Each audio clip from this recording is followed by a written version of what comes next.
Okay, so hi everyone. Today we'll continue with our previous format of reviewing the week, like with Google Sheets.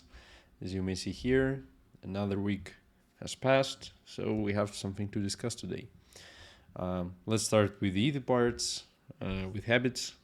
As usual, as you can see here, nothing serious happened, just keeping the streak online, and that's it. Can only say that I'm finally happy with myself because of my clean teeth and morning exercises. That's basically all. Um, Next, let's cover the efforts. And here I have good and bad news as usual. Let's start with the good ones. I was able to successfully pass my undergraduate internship, which is like 8 credits worth. And I received 8 out of 10 from my academic supervisor, which is also a successful and excellent grade. So this spike in thesis work mainly happened because of this. And the bad news, as you may see here, my C-sharp efforts still lie in grave. I kind of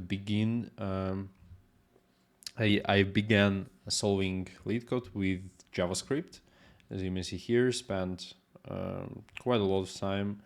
But the only reason I can imagine for switching from C# to JavaScript, because I'm currently planning to introduce kind of React in the next leap. So I'll try to focus not the language itself, but the framework instead.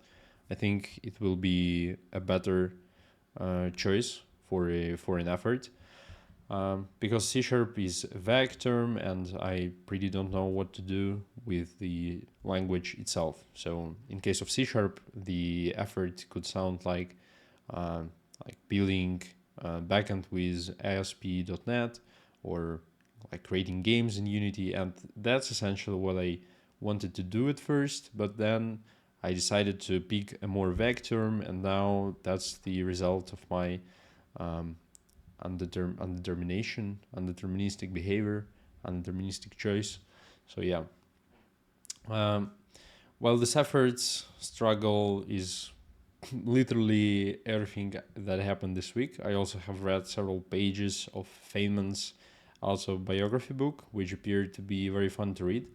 As you may see here, here you have like the JavaScript, but these minutes are about the Feynman's autobiography book, and this book triggered a lot of self-reflection in me, because when you start to analyze his approach, Feynman was a Nobel physicist.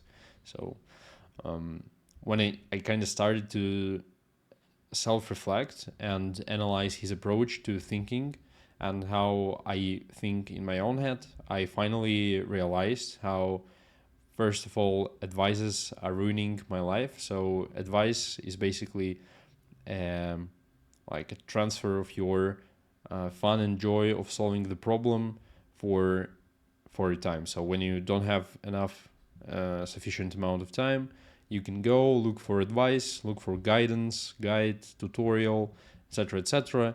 Do it in 30 seconds instead of, let's say, 2 minutes, but you don't get any fun from doing this task or solving the problem yourself. That's basically the trade-off advice offers. And another realization, which kind of concludes my MBTI era when I was trying to understand this model, is that thanks to the Feynman's book, I've understood that I'm actually not an ENTP, but actually an ISTJ instead. And moreover, I understood that the whole theory is kind of a necessary abstraction.